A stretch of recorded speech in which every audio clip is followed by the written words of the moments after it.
हिंदुस्तान में साधु संतों के प्रति अपार श्रद्धा देखने में आती है, क्योंकि इनका जीवन अपने लिए ना होकर लोगों के कल्याण के लिए होता है। ये साधु संत लोगों की भलाई के लिए ही सोचते और उन्हीं की सेवा में लगे रहते हैं। यह अलग बात है कि कुछ ढोंगी लोग इसका नाजायज फ़ायदा भी उठा लेते हैं, लेकिन जब इनकी पोल खुलती है तो ऐसे ढोंगी कहीं के नहीं रहते, बल्कि कुछ को तो सलाखों के पीछे भी जाना पड़ जाता है। इसके कारण कई बार सच्चे साधु संत भी शक के घेरे में आ जाते हैं और उन्हें भी कभी कभी अपमान भी सहना पड़ता है। इतिहास गवाह है कि सच्चे साधु संत अमर हो जाते हैं। ऐसे ही सच्चे साधु संतों में शिरडी के साईं बाबा की गिनती होती है।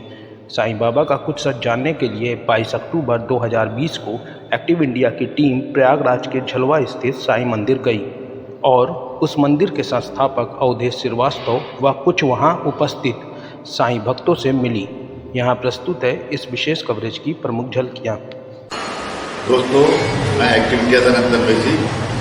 एक्टिव इंडिया की हमेशा कोशिश रही है कि विभिन्न क्षेत्रों के ऐसे लोगों से मिलवाए जिनसे मिली जानकारी के आधार पर आप अपनी सोच को बेहतर बना सकें, आप अपने जीवन को बेहतर बना सकें। आज हम धार्मिक आस्था के क्षेत्र में प्रवेश करके शिरडी के साईं बाबा मंदिर से जुड़ी हुई, शिरडी के साईं बाबा से जुड़ी हुई बातों को आपके सामने लाने की कोशिश करेंगे।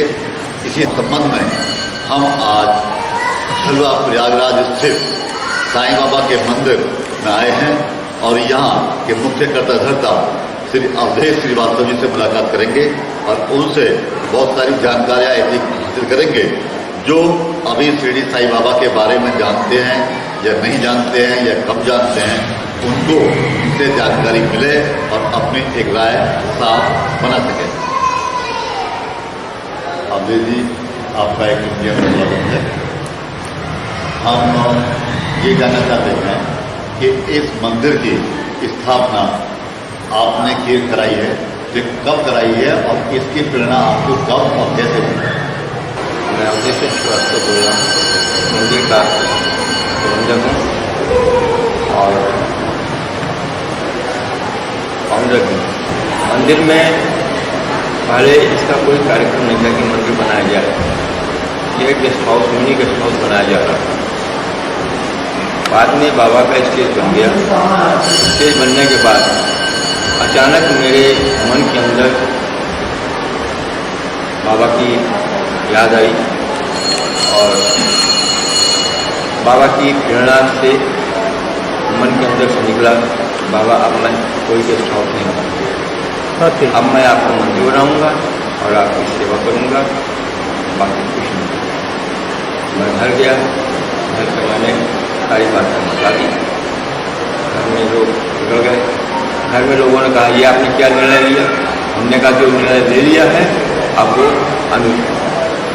तब से हमने मंदिर के लिए कोशिश की और मेरे पास ज़मीन खरीदने का पैसा नहीं था, मेरे पास कुछ भी नहीं था। मैं गाड़ी लेने जा रहा था, कार। तो वाइफ ने कहा कि आप गाड़ी क्यों लेने जा रहे हैं, आपके पास कोई गाड़ी है ऑलरेडी? मैंने कहा ठीक है, नहीं लेंगे। वो मैंने यहाँ पर ज़मीन खरीदी। ज़मीन खरीदने के पश्चात ये सब घटनाएँ हुई। फिर पैसे नहीं थे हमारे पास। बाबा ने कैसे कैसे इंतजाम किया, मूर्ति तक का पैसा नहीं था हमारे बाबा को लाने का। तो मैंने कहा कि भाई ने पूछा कि कहाँ से लाओगे? मूर्ति इतनी महंगी है। नहीं, जब मैं रिटायर हो जाऊँगा तब मैं मूर्ति लाऊँगा। रिटायर होने के बाद तो काफ़ी पैसा मिलेगा, मूर्ति वो आएगी। देखो, बाबा ने रिटायरमेंट के पहले ही ऐसा इंतजाम किया कि अपने आप मूर्ति आ गई और 6 महीना पहले मूर्ति आ गई। मंदिर बनने से 6 महीना पहले मूर्ति आ गई। लोग दर्शन करते रहे, दक्षिणा पात्र रखा था, लोगों ने उसमें दान फिर कुछ लोगों ने यहाँ पर दान भी किया। मेरा एक मकान था मकोड़ गंज, उसको अपने भाइयों को दे दिया। भाई लोगों ने उस मकान के हिस्से का हमें 3 लाख रुपया दिया। तो 3 लाख रुपया मैंने इस मंदिर में समर्पित कर दिया। उसके पश्चात बहुत लोगों ने यहाँ पर दान किया। दान बोर्ड में जो 21 रुपया के नीचे देते हैं उनका बोर्ड का नाम नहीं लिखा जाता। 21 रुपया के ऊपर जो भवन निर्माण के लिए, मंदिर निर्माण के लिए देते हैं उनका नाम बोर्ड नहीं किया जाता। इस तरह से मेरे पास बहुत पैसा आया। धीरे धीरे करके इतना पैसा आया कि मंदिर निर्माण में कोई भी रुकावट नहीं। एक बार स्लैब पड़ने वाला था, जिससे सीमेंट मैंने कहा कि देने के लिए, उसने मना कर दिया। मना करने के पश्चात फिर मैं अपने छोटे भाई के पास गया, उनसे कहा कि इतने कैसे आपका चाहिए। उसने कहा कि ठीक है। अपने कैसे को बुलाया, कैसे बुला के कितना पैसा है तो उसने थोड़ा और तेज 21,000 रुपया दिया। 21,000 रुपया देने के बाद फिर उसने उस खाते में उसका पैसा जमा करा दिया। मेरा काम नहीं हुआ। फिर उसके पश्चात कुछ पैसे कम पड़ गए, बैंक से लोन लेना था। बैंक वाले ने भी लोन देने से कहा आज नहीं देंगे, कल देंगे। मैंने कहा हमें आज और अभी चाहिए, देना हो तो दीजिए, नहीं तो जाए। तब डर के मारे तुरंत हमें 50,000 का लोन दिए और हमारा काम नहीं हुआ। धीरे धीरे करके ऐसा होता गया, मेरे मंदिर का काम करते ही नहीं हुआ। और 9 फरवरी 27 फरवरी को मेरे मंदिर का स्थापना हुई। स्थापना में 27 फरवरी 2009 मंदिर की स्थापना हो गई। स्थापना के समय एक बार ऐसा घटना आया कि बाबा का आँख खुलने वाले थे, तो हमारी पत्नी ने सोचा कैसे बाबा का आँख खुलता है देखें जरा। तो स्टेज पर बैठ गए। बाबा ने इतनी तेज दिखाई, अपने दृष्टि की इतनी तेज ज्योति जली कि बाइक बर्दाश्त नहीं कर पाई और उसके नीचे भी गिर गई। कई घड़े टूट भी गए, लेकिन बाइक को कुछ भी चोट नहीं आई, क्योंकि बाइक सही सलामत था। इसके पश्चात मंदिर में कई घटनाएं हुई। बाबा साक्षात इस मंदिर में, हमें तो नहीं याद है, लेकिन टीवी में हमारे बाबा बिल्कुल गणेश जी के तीसरे खाने के पास बैठे हुए थे। बाबा से पूछा गया, बाबा आप यहाँ क्यों बैठे? कहा इतने ज़्यादा लोग बैठे हुए हैं हमारे पास, हमारे सोने की जगह नहीं। तब से हमने बाबा का बिस्तर भी लगाना शुरू कर दिया। और वैसे हम लोगों ने बहुत कोशिश किया बाबा को देखने के लिए, लेकिन बाबा साक्षात तो नहीं दिखाई पड़े, लेकिन कैमरे में बाबा जरूर आ गए। कैमरे में बाबा को बिल्कुल बैठते हुए देखा। फिर सवेरे हम जैसे ही बाबा को मंदिर खोलने के लिए आए, मंदिर खोले, पट खोले, बाबा उठे हैं, पर्दा खोले हैं और अपने आप के मूर्ति में समाहित हो। वो दिन नहीं भूलता। रात में इतनी भीड़ लग गई थी, इतनी चाय पिलाते पिलाते हम थक गए, दूध खत्म हो गया। बाद में बहुत दूर से दूध भी आया। बहुत लोगों ने उस सीन को देखा। टीवी वाले कहते हैं जब तक मैं साक्षात नहीं देखूं मैं विश्वास नहीं करता। जो बाबा को मानते हैं वो विश्वास कर लें, जो बाबा को नहीं मानते वो विश्वास नहीं करते। इस मंदिर में इतनी घटनाएं हुई हैं, इतने चमत्कार हुए हैं, जिसको वर्णन करते करते मैं थक गया। हमारे मंदिर में एक संध्या शर्मा नाम की एक लेडीज आती है। उनका हार्ट 25% काम कर रहा था और वो कौन अस्पताल है दिल्ली में, वहाँ पर डॉक्टर ने कहा कि आप जो हैं जाइए और अब मैं आपका इलाज नहीं कर पाऊँगा, आप रात में रुकिए, कल मिल के जाइए। दूसरे दिन जब वो मिलने गई, डॉक्टर ने फिर चेक किया, 25% से उनका हार्ट 50% काम करने लगा और आज वो बिल्कुल स्वस्थ हैं।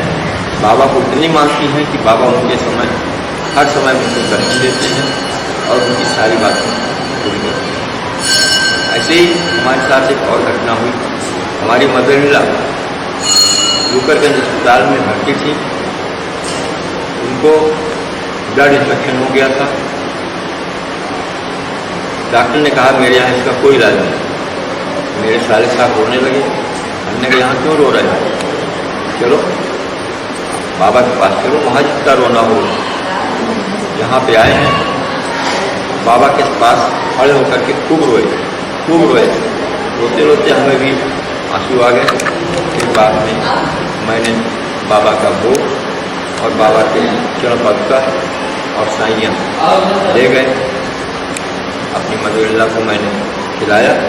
साइयाँ तो चरण पद उनके सिराने रख दिया।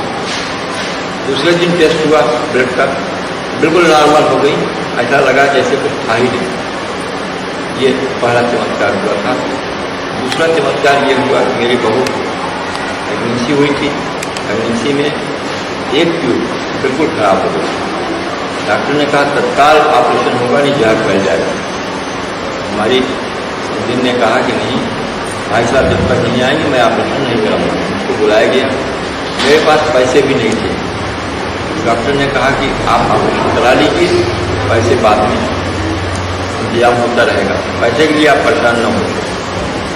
मैंने बहू को उदी दी। हमने कहा उदी पेट को लगा दो और ये भोग खिला दो। फिर ऑपरेशन थिएटर में गई हैं। जब ऑपरेशन हुआ उनका बिल्कुल जिस चीज़ का ऑपरेशन होता बिल्कुल सही सलामत था।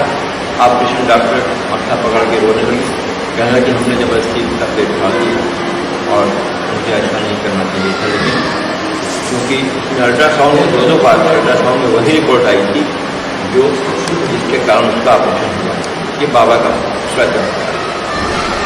फिर एक मिस्टर पीसी सोनी यहाँ कांजीपुरम में रहते हैं, यूनियन बैंक में काम करते हैं।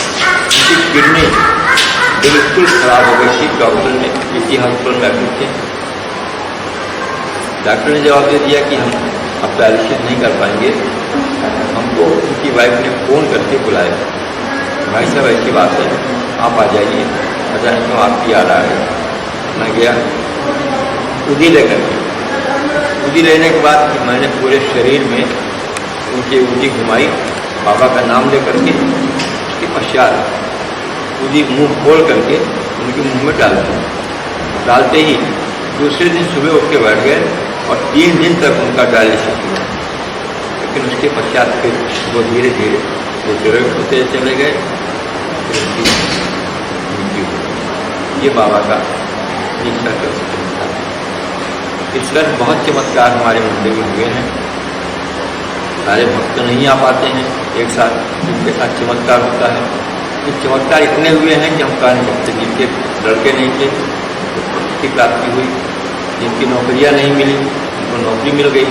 एयरफोर्स में एक लड़का था, उसको नौकरी बहुत परेशान था, बाबा के दर्शन करने आया, मनौती माना कि बाबा ये नौकरी लग जाएगी तो मैं बहुत भंडारे में कुछ सहयोग करूँगा। उसकी नौकरी लग गई। बाद में उसने बहुत सहयोग किया भंडारे। इस तरह से एक नहीं अनगिनत यहाँ पे चमत्कार हुए हैं। चमत्कार को ही नमस्कार करते हैं भैया। कभी यहाँ पे भीड़ होती है, बहुत भीड़ होती है। अब लॉकडाउन में कुछ भीड़ कम हुई है, लेकिन फिर शुरू हो गई। सबसे बड़ी बात तो ये हुई कि इस मंदिर में, क्योंकि मैंने लोन ले रखा था, बाबा ने पहले से ही इंतजाम कर रखा था, तुम्हारे ऊपर बहुत बड़ा केस लगने वाला है। हमारे किसी रिश्तेदार ने या किसी दुश्मन ने हमारे खिलाफ इनकम टैक्स में केस कर दिया कि आपने ज़मीन इतने की खरीदी, उससे ज़्यादा का पैसा लगा है और हमारे ऊपर 2.25 लाख का इनकम टैक्स लगा दिया। फिर 2-3 साल हमारा केस चला। हमारे सीए नीरज प्रकाश अग्रवाल थे। उन्होंने कहा कि आप बाबूजी परेशान न होइए, सारा केस खत्म हो जाएगा। 3 साल के बाद हमारा केस लगा। इनकम टैक्स कमिश्नर ने उस पूरे टैक्स को माफ़ कर दिया। कहा कि जितने की ज़मीन थी उतने का तो इन्होंने लोन लिया ही है, उसके अलावा 19-20 हज़ार रुपया तो अपने पास से लगा सकते हैं। इतने सीनियर नौकरी में थे, क्या इतना नहीं लगा सकते? पूरा इनकम टैक्स माफ़ हो गया और मेरा जो पैसा काट लिया गया था बैंक से 4 रुपया, उसमें मैं ब्याज के वापस कर दिया। इस तरह से बाबा ने जो हमारे ऊपर विपत्ति आने वाली थी, उसका इंतजाम बाबा ने पहले कर दिया था लोन देकर। तो मैं इनकम टैक्स से बरी भी हो गया और बहुत शांति मिली। इस मंदिर को आपने बनवाया है, तो इसका मालिक आपको माना जाए या आपने कोई ट्रस्ट बना रखा है इसको चलाने के लिए? देखिए, इस मंदिर के जितने भक्त आते हैं सभी मालिक हैं। ट्रस्ट तो बना हुआ है और जब तक मैं अभी अलाइव हूँ बाबा की सेवा करने के लिए, जब तक कहा तो बहुत से लोगों से रहा हूँ कि आप आ जाइए, ट्रस्टी के मालिक हो जाइए, आप मंदिर की देख रेख करिए, लेकिन अभी कोई तैयार नहीं हो रहा है। और मंदिर का निर्माण क्योंकि मैंने कराया है, स्थापना कराई है, इसलिए मैं कुछ समय तक तो बाबा की सेवा करता रहूँगा। मेरे ट्रस्ट का नाम है श्री शिरडी साईं वेलफेयर सोसाइटी।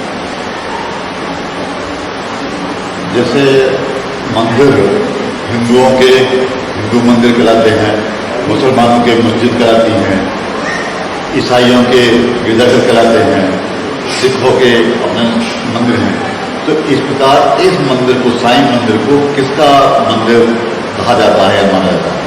देखिए, बाबा कभी ये नहीं कहे कि ये हिंदू का मंदिर है, ये मुसलमान का मंदिर है। बाबा तो सारे धर्मों को मानते थे। बाबा के पास सारे धर्म के लोग जाते थे, गरीब अमीर।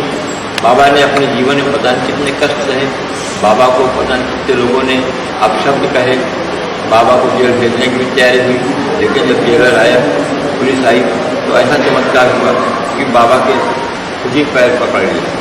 बाबा कहते हैं कि सर्वधर्म सबका मालिक एक है, सारे धर्म एक है, बस अलग अलग मतों से पूजे जाते हैं। बाबा ने कहा श्रद्धा सबूरी हमारा मूल मंत्र है, श्रद्धा रखिए, सब रखिए, आपका काम समय पर हो जाए।